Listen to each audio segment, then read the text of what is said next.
Hey guys, today I want to talk to you about basic tire safety as far as when you should be replacing your tires or why you should be replacing them given certain things happening. Now I'm not talking about tire brands or which one's the best or any of that kind of stuff.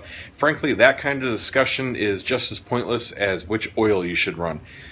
Do your research, depends on what kind of riding you do, where you ride, what kind of bike you have, what your budget is, etc., etc. But I'm going to show you basically what anybody can be looking for on their bike. This is especially going to be helpful to new riders, of course. If you're an experienced rider, believe me, you can tune on out right now. Here's your chance. I'll wait. Okay, newbies, pay attention. This is the stock rear tire for my 2014 bike, and it's got 6,000 miles on it. And you know what? That is darn good for a stock tire. Now, I've done a lot of straight line riding. You know, I do live in Florida, so most of it is fairly straight, fairly flat. I'm not saying there aren't any curves in Florida, but the vast majority of my riding is straight and flat. So we're going to see typical center tire wear, and I'm going to show you that here. Now, if you look at any tire, you're going to see some safety features built in, and they are wear bars. Some tires, like this one here, this is a Bridgestone Batlax, will have these little arrows built in. And hold on a sec, I got to turn on the light on my camera because I only have two hands.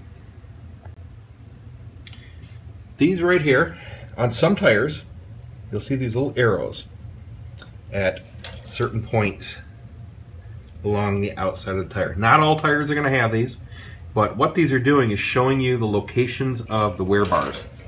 And they are just little molds, and let me get the side light here because it's easier to see.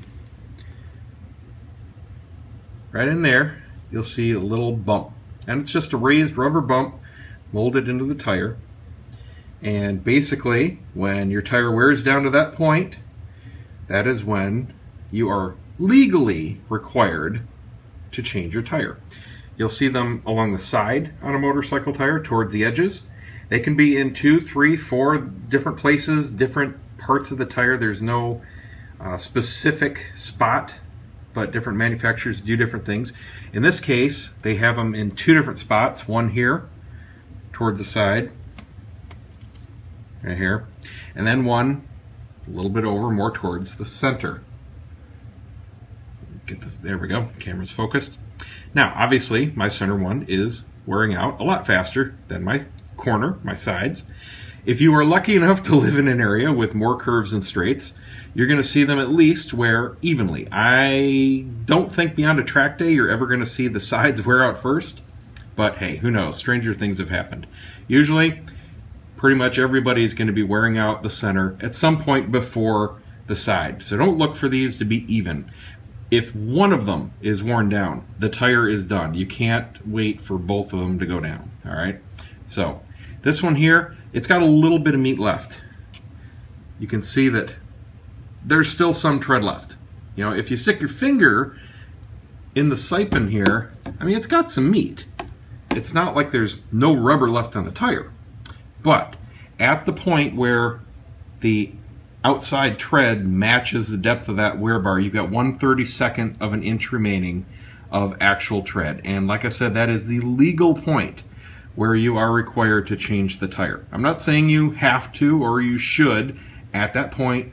That's what these are indicating. Okay, it's not a your tire is going to blow up mark.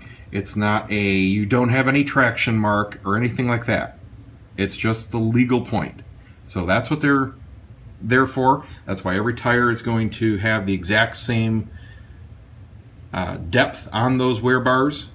They're all going to show you the exact point of wear out. So, I mean, if you look at the profile of the tire, you can see it's flattened a bit. It's certainly got a flat profile in that center third or so of the tire, where it used to be perfectly round.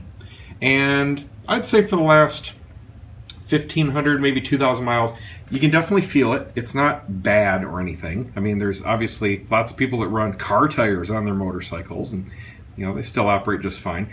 But you can notice a difference, especially when starting a turn or going from one side to the other. It's not as smooth as it was brand new. So that's the best I can describe it as. Some tires, you're going to feel it a lot more than others. If you have a very skinny tire, you're not going to feel it as much as if you're flattening out a really wide tire. This one's about in the middle. This is only a 180, 55/17, so very mid-range size tire. And I'm not really noticing this amount of flatness much at all. So it's not a big deal. Certainly by the time it's totally worn and gone, you know, not a huge difference. So realistically, I'm at certainly less than 7,000 miles before this puppy is done. Let's take a look at the front.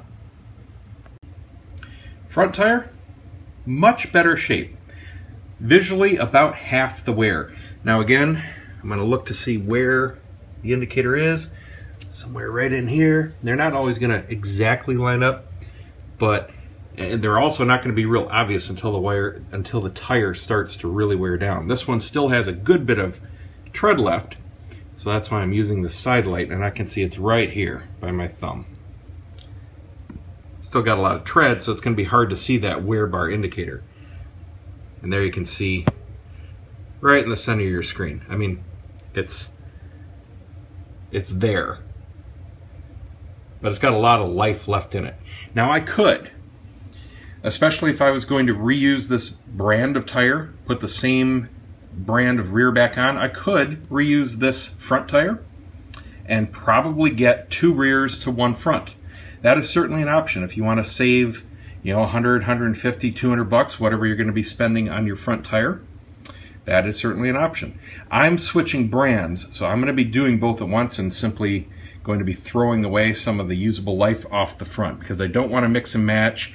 And personally, I don't want to put on a brand new rear and have a slightly used front. There's still, you know, there's a little bit of flattening happening with the front, not as extreme yet as the rear, but you know, I'd rather just have a totally fresh set. Let's take a look at a new one and see how that compares. Here we have a set of Michelin Pilot Road 4 GTs. These are the latest in their touring line, and they have several different models of the Pilot Road 4s, the PR4s. The GTs are specified for heavier loads or specifically touring bikes, and what it signifies is it's a multi-compound rubber. And what they have is in the centermost section, I believe it's the center third, a much harder compound that gets you a lot more mileage. And people are reporting 10, 12, 15,000 miles out of these tires, you know, compared to 6 to 7 out of the stock ones. So I'm looking forward to trying these. And these weren't that expensive. I got the set for, I think it was $314 shipped.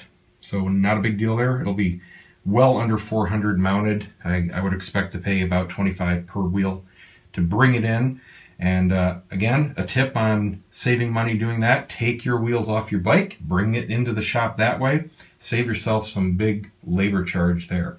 It's only going to be 25, 30, something like that per wheel to have tires mounted to your loose rims. So don't make the shop take your wheels off your bike if at all possible. That'll save you half the cost of your tire change right there, guaranteed. So these guys here, let's see if they have any indicators. I don't know where the old wear bars are on these, and I do not see any arrows. Like I said, that's not a stock thing. That's up to manufacturers. Let's see if there's any on the rear. If they're there, I don't see them anywhere. All right, well, let's take a look here visually and just, okay, I see them already. Now if we look here, these have 4 of them. 4, 5, 1, 2, 3, 4, 5, 6 going across. You can see them in here. There's one starting right down here, and pretty much one in every siping across, and then that one starting in the center. So you can see there's quite a bit of tread, and this is the same depth as pretty much any tire. They don't really vary in that regard. So you can see how much rubber I've gone through in that rear already on the stock in 6,000 miles, pretty much down to that bar. That's pretty significant. So stock tires, while they performed okay, they felt good, not very good for lifespan compared to aftermarket options. And that's about the only universal truth that you can say about tires. You know, again, I'm not getting into which tire you should run, but I think everybody will agree. Whatever came stock on your bike is not the best option. Not for performance or longevity.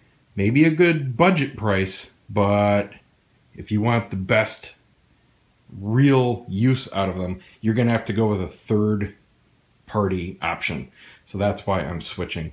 Just overall, much better performance, and hopefully twice the life out of them for about the same price.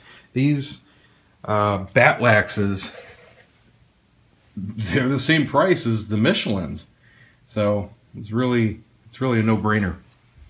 Anyway, that's it. Just wanted to give you guys a tip. Hope it helps somebody. Don't forget to subscribe, give me a thumbs up. Check out the site, TwoWheelObsession.com. We'll see you next time.